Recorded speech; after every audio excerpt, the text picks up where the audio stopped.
Hailodus Rebahaners Tum Jahabiho at Kesihe, yang artinya halo teman-teman Rebahaners dimanapun kalian berada, bagaimana kabarnya? Kembali lagi bersama saya John, still in the house. Saya sangat bersemangat sekali hari ini dan semoga Anda juga bersemangat, karena kali ini saya akan merangkum sebuah film yang sangat amat brutal dan beradrenalin melebihi iuran BPJS. Film ini berjudul Nobody, dirilis pada tahun 2021, dan yang paling menarik adalah penulis film ini ternyata sama dengan penulis film John Wick, yaitu Derek Kolstad. Juga produsernya sama dengan produser film John Wick, yaitu David Leitch. Jadi jangan heran jika ada beberapa kesamaan style dan karakter yang mungkin 11-12 tidak jauh beda. Tapi saya pastikan film Nobody ini memiliki plot cerita yang cukup berbeda dengan John Wick. Penasaran? Langsung saja pasang handsfree, simetriskan posisi rebahan, kelonggarkan celana pacar, selamat menonton. Dan seperti biasa, ayo kita mari katakan bersama saya dengan penuh semangat dan penuh sukacita. 1, 2, 3. Check it, bro.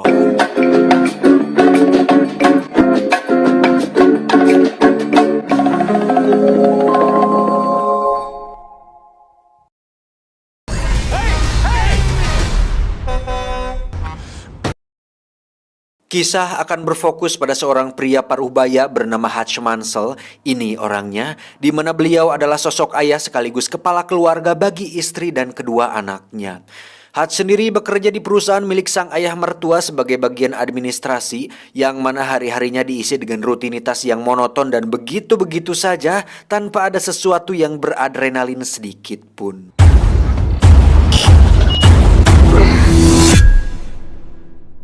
Hingga suatu malam, kediaman Hutch pun didatangi oleh dua pencuri, yang mana Hutch berhasil memergoki mereka. Namun karena suatu alasan tertentu, Hutch pun membiarkan mereka mengambil sejumlah uang receh yang jumlahnya tidak terlalu banyak. What about his watch? Tak diduga anak sulung Hutch pun berhasil menyergap salah satu pencuri itu, dan ketika si pencuri yang lain teralihkan perhatiannya, kita akan melihat Hutch memegang sebuah tongkat golf dan berniat untuk memukulnya. Namun apa yang terjadi? Hutch justru meminta anaknya untuk melepaskan pencuri itu dan membiarkan mereka berdua kabur begitu saja. I said let him go. What the fuck, Dad? Alhasil anak sulungnya pun merasa sangat kecewa dengan tindakan Hutch, ditambah sikap polisi yang seolah ikut menunjukkan rasa kecewa terhadap sosok ayah sepertinya. You know, if that was my family.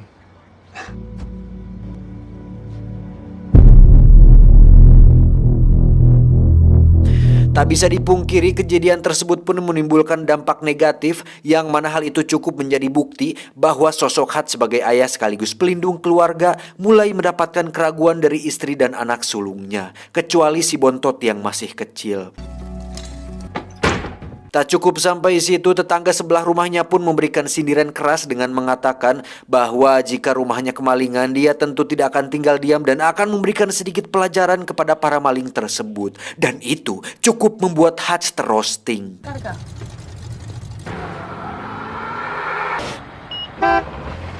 Tak hanya di rumah, di tempat kerjanya pun Hutch mendapat perlakuan yang kurang menyenangkan ketika adik istrinya alias adik iparnya sendiri menyayangkan kejadian semalam dan memberikan sebuah pistol untuk Hutch berjaga-jaga. So, Jesus.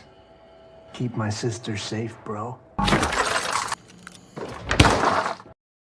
Ini adalah ayah mertuanya alias pemilik perusahaan tempatnya bekerja, di mana beliau membicarakan tentang rencana Hutch membeli perusahaannya ini karena dengan usianya yang sudah tua, beliau atau sang mertuanya ini berniat untuk pensiun. Namun karena harganya belum sesuai, Hutch pun diminta untuk memikirkannya kembali.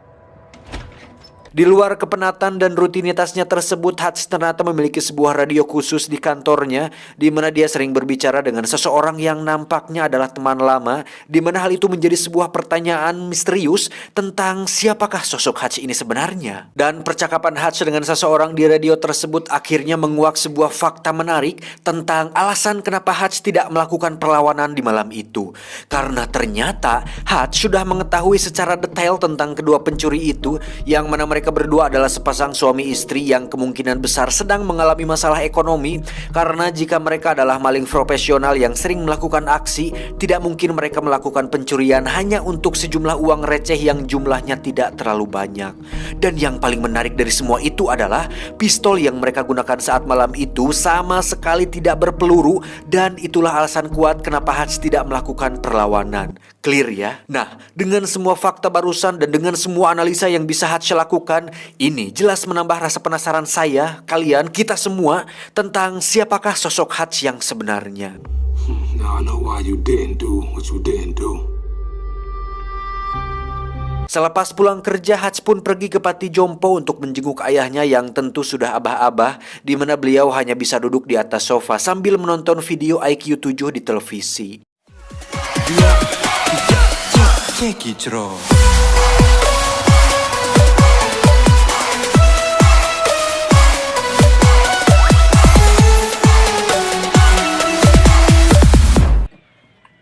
You don't look okay.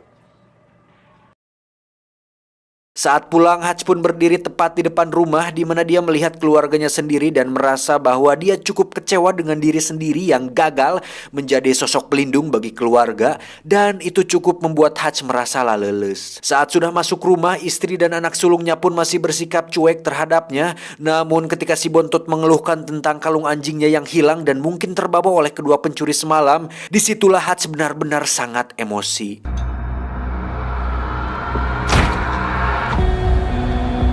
Dengan cepat Hutch pun kembali ke Panti Jompo tempat ayahnya tinggal, di mana dia mengambil sebuah pistol yang disimpannya di sana, dan dengan sebuah petunjuk yaitu tato pada lengan si pencuri yang dia lihat malam itu, Hutch pun berencana untuk mencari kedua pencuri itu dan mengambil kembali kalung anjing milik anaknya. There's this thing I gotta do.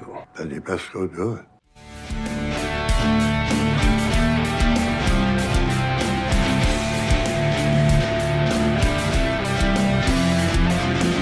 Setelah mendatangi beberapa tempat pembuatan tato, sampailah Hutch di sebuah tempat tato yang sudah berdiri puluhan tahun, di mana tempat itu diisi oleh orang-orang yang bukan sembarangan, dan kedatangan Hutch ke sana cukup menarik perhatian orang-orang tersebut. Namun yang menarik adalah ketika salah satu kakek melihat tato pada lengan Hutch, dia pun seketika terkejut dan mengatakan, "Terima kasih atas jasamu." Lo. Thank you for your service. Saat si kakek masuk ke ruangannya dan mengunci pintunya dengan sangat amat rapat, disitulah orang-orang tersebut mulai berubah sikap dan dengan senang hati mau membantunya. Sampai segitunya loh, makin penasaran kan? How can I help you? This person. Tak membuang waktu, Hutch pun terlihat sudah berada di kediaman kedua pencuri itu, di mana Hutch muncul seperti Baba Yaga alias The Boogeyman dan langsung meminta kalung anjing anaknya dikembalikan. Namun saat Hutch akan berbuat hal yang lebih dari itu, tiba-tiba aksinya terhenti ketika melihat baik kedua pencuri itu menangis, hingga Hutch pun kesal sendiri dan memukul-mukul tembok hingga kedua tangannya berdarah.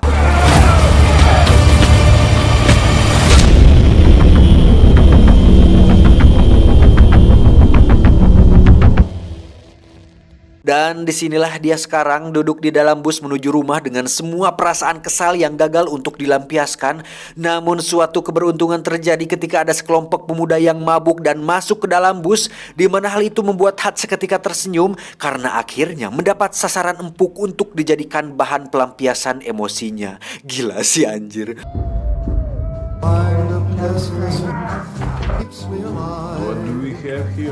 Dan ketika para penumpang ketakutan karena kedatangan sekelompok pemabuk, Hutch pun dengan santainya berjalan melewati mereka, kemudian mempersilahkan sang supir untuk keluar, lalu masuk kembali ke dalam bus dan mengunci rapat pintunya. Lantas, apa yang akan dilakukan Hutch? Ya, dia akan menghajar mereka semua. I'm gonna fuck you up. Terjadi perkelahian 1 lawan 5 pemuda tinggi besar, di mana Hutch yang memiliki perawakan kurus dengan brutalnya menghajar mereka semua, yang mana adegan ini cukup ditampilkan secara realistis dan itu sangat-sangat beradrenalin.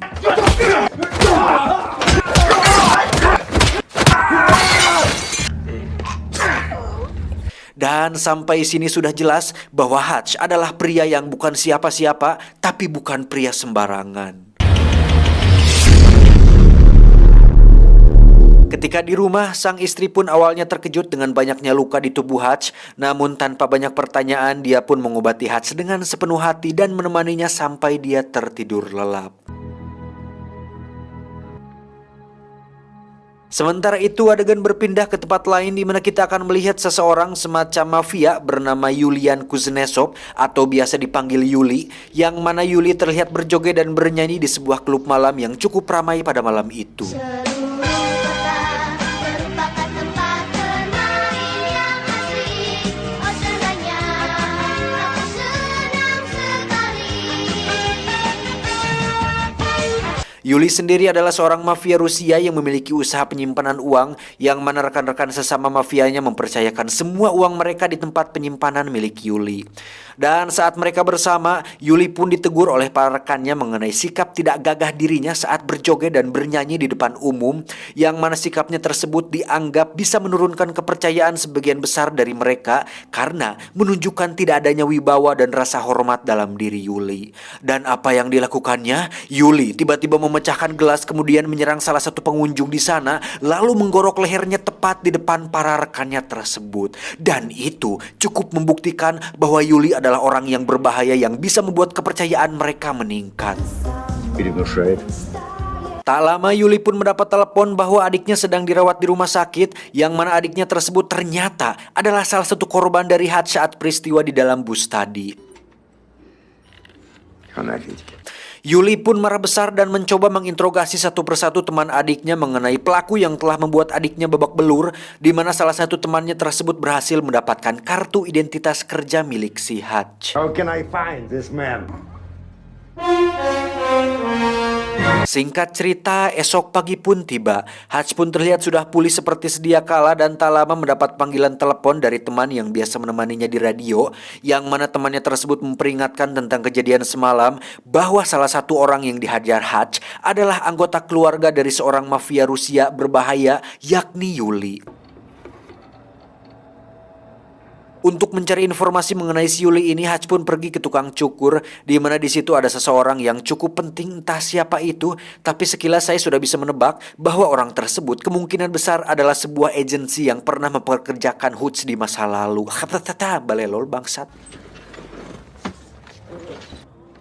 He's as bad as they come. Dan setelah melihat dokumen tentang Yuli, Hutch pun sedikit pun tidak menyesali tentang perbuatannya semalam dan akan menghadapi setiap resiko atas tindakannya tersebut. Yuli sendiri memberikan kartu identitas kerja milik Hutch kepada stafnya, di mana staf tersebut menyuruh salah satu orang dari pihak pemerintahan atau Pentagon untuk melacak alamat dan semua hal tentang Hutch. Dan alangkah kagetnya si staf tersebut ketika mengetahui bahwa Hutch adalah orang yang sangat berbahaya, di mana kita bisa melihat beberapa foto yang memperlihatkan tentang kebrutalan Hutch di masa lalu, sampai-sampai si staf tersebut memutuskan untuk tidak ikut campur dan mengundurkan diri dari pekerjaannya saat itu juga. Anjing, gak tuh sampai semenakutkan itukah sosok si Hutch ini anjir? I'm out, no need to pay. Why you much? Saat Hutch dan keluarga sedang makan malam, di luar dugaan Yuli ternyata bergerak lebih cepat dari dugaan, di mana dia mengirimkan beberapa pasukan ke alamat rumahnya untuk menghabisi Hutch beserta seluruh keluarganya. Dengan cepat Hutch pun meminta mereka untuk masuk ke ruang basement, di mana mereka semua dibuat bingung bercampur kaget saat mengetahui bahwa ruang basement mereka selama ini ternyata memiliki teknologi yang cukup canggih. Dan di saat keluarganya bingung dengan semua ini, Hutch pun meminta mereka semua untuk tetap tenang dan jangan panggil 911. Don't call 911. Ketika pasukan Yuli masuk, sesaat saya diingatkan dengan film John Wick ketika rumahnya didatangi oleh beberapa pasukan kiriman mafia Rusia bernama Vigo, masih ingat kan? Dan sekarang saya semakin dibuat penasaran apa yang akan dilakukan Hutch kepada para pasukan Yuli ini. Faktanya, Hutch ternyata memiliki jiwa brutal 2 kali lipat lebih sadis dibandingkan John Wick, di mana Hutch membantai sebagian besar pasukan Yuli dengan begitu gila, meskipun akhirnya dia harus tertangkap karena disetrum dari belakang.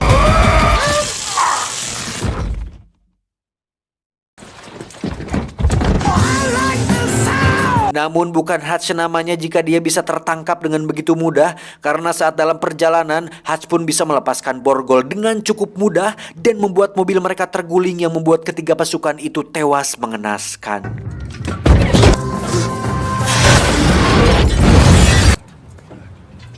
Hutch pun kembali ke rumah dan membersihkan diri, di mana dia dengan tenangnya membawa istri dan anaknya keluar dan melihat begitu banyak jasad bertebaran, kemudian menyuruh mereka untuk pergi ke tempat aman sampai situasi benar-benar kondusif. Karena masih bingung dengan apa yang terjadi, sang istri pun bertanya mengenai apa yang terjadi sebenarnya. Namun Hutch yang low profile memintanya untuk percaya dan yakin bahwa situasi ini akan kembali cager. Come back. Setelah istri dan anaknya pergi ke tempat aman, Hutch pun membuka kotak berisi emas batangan miliknya, yang mana itu adalah sisa harta dari pekerjaannya di masa lalu. Kalau di John Wick kan dia punya koin emas tuh yang kalau dibuka isinya coklat. Nah, kalau di sini Hutch punya emas batangan. Sneaky devil.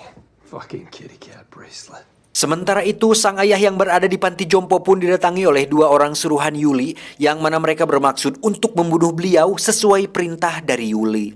Dan Anda akan benar-benar olohok sekaligus terkejut ketika melihat kedua orang suruhan tersebut sama sekali tak berkutik, ketika ayah Hutch yang sudah tua renta ternyata lebih berbahaya dari yang dibayangkan.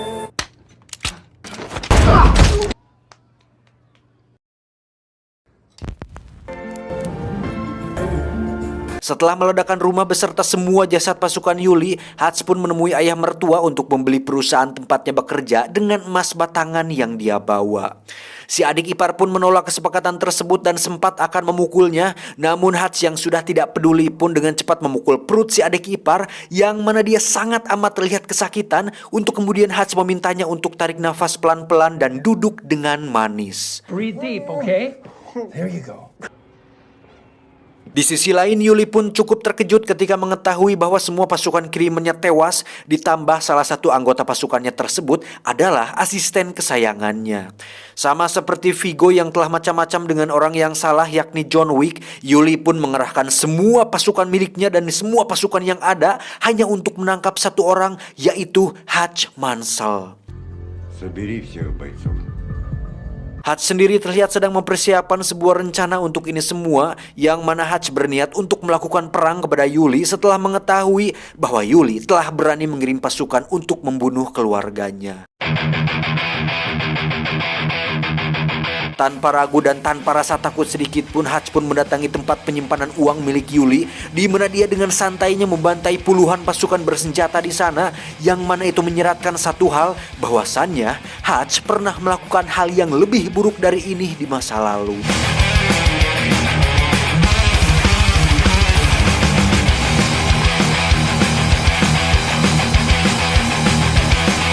Tak hanya itu, Hutch pun membakar semua uang milik rekan-rekannya Yuli, yang mana itu tentu akan membuat Yuli bertanggung jawab atas hilangnya semua uang milik mereka.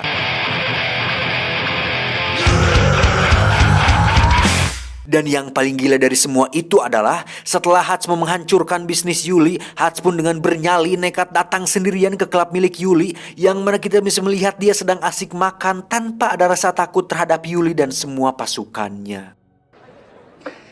Enjoying your meal? Namun di balik semua tindakan gila dan nekatnya itu, Hutch ternyata memiliki ide brilian ketika dia membawa sebuah peledak tepat di atas meja, yang membuat Yuli meminta semua orang untuk keluar dari sana. Anjing. Tanpa banyak basa-basi, Hutch pun langsung mengungkapkan tujuannya datang ke sini, di mana dia menawari sebuah kesepakatan damai untuk tidak lagi mengejarnya dan keluarganya. Hingga saat Hutch mengatakan bahwa dia sudah membakar semua uang dan usaha milik Yuli, Hutch pun menyarankan agar Yuli berhenti dari pekerjaan mafianya dan menjadi orang baru yang lebih baik. Think it over. Saat keluar, Hutch pun menunggu apa yang akan dilakukan Yuli. Hingga saat Yuli keluar dan akan mengejarnya, jangan salahkan Hutch jika Yuli lebih memilih mati ketimbang berdamai dengan tawarannya tadi. Terjadi kejar-kejaran di mana mobil Hutch diberondong ratusan peluru, dan saat sampai tepat di depan perusahaan yang sudah dibelinya, Hutch pun tiba-tiba ditolong oleh orang yang menembak dari atas, yang ternyata adalah orang yang sering berbicara di radio, sekaligus anak angkat ayahnya yang sudah dianggap adik sendiri oleh Hutch. Pria ini bernama Harry. Namun bukan itu kejutannya, karena tiba-tiba ya, si ayah Hutch yang sudah abah-abah yang sudah ujur ini ternyata ikut menolongnya, di mana mereka berdua berencana untuk membantu Hutch menghabisi para mafia Rusia jahat ini. If I didn't miss this shit. Sementara itu Harry pun terlihat sedang bertarung jarak dekat setelah para pasukan Yuli berhasil masuk ke dalam, yang mana Harry melakukan sebuah tembakan luar biasa ketika 3 orang langsung tewas hanya dengan 1 tembakan yang dilayangkan olehnya. Namun Hutch tetaplah orang yang paling brutal saat ini, di mana dia menggunakan jebakan tikus untuk membuat sebuah peledak kecil. Kemudian saat orang-orang itu terkejut, Hutch pun dengan cepat menembak mereka dari jarak dekat untuk kemudian mengambil sebuah pistol dari kulkas, lalu menghabisi yang lain dengan tembakan linggis yang sudah dibuatnya. Ketika mereka bertiga berkumpul, disitulah saat-saat masa lalu seolah terulang kembali, yang mana mereka bertiga adalah sebuah keluarga yang sangat ditakuti karena memiliki sebuah profesi yang cukup mengerikan di masa lalu. Setelah semua pasukannya tewas, tersisa Yuli yang masih hidup, di mana dia berhasil menembak bahu Harry yang membuat mereka bertiga terdesak. Dan jangan anggap ini adalah adegan dramatis yang akan berakhir menyedihkan, karena dengan semua kegilaan dan kebrutalan Hutch, dia pun nekat menempelkan ranjau peledak pada pintu anti peluru, kemudian mendatangi Yuli sedekat mungkin, lalu meledakkan ranjaunya tepat di bebenguk si Yuli hingga membuatnya tewas dengan kondisi yang sangat mengenaskan. Setelah semua ini berakhir, Hutch pun ditangkap dan diinterogasi oleh 2 polisi, di mana mereka berdua sangat amat terkejut dengan ratusan jasad manusia di lokasi tersebut dan seolah tak percaya jika Hutch telah melakukan itu semua sendirian. Tak lama salah satu polisi pun mendapat panggilan telepon disusul dengan yang satunya lagi, di mana mereka mendapat telepon dari seseorang yang sama yang nampaknya sangat penting, entah siapa itu.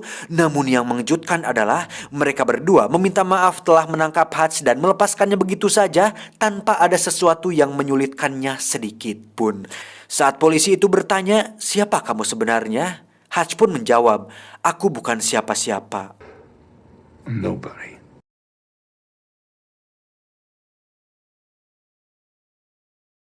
Tamat, ending yang sangat mengnobadikan. Anjir, brutal parah sih ini film. Kalian harus nonton langsung soalnya banyak sekali adegan keren yang tidak bisa saya tampilkan di sini. Terus juga masih ada scene setelah Hutch diinterogasi, di mana dia dan sang istri sedang mencari rumah baru. Terus si sales rumahnya mendapat sebuah telepon yang ternyata untuk si Hutch. Jadi siapa sih sebenarnya si Hutch ini?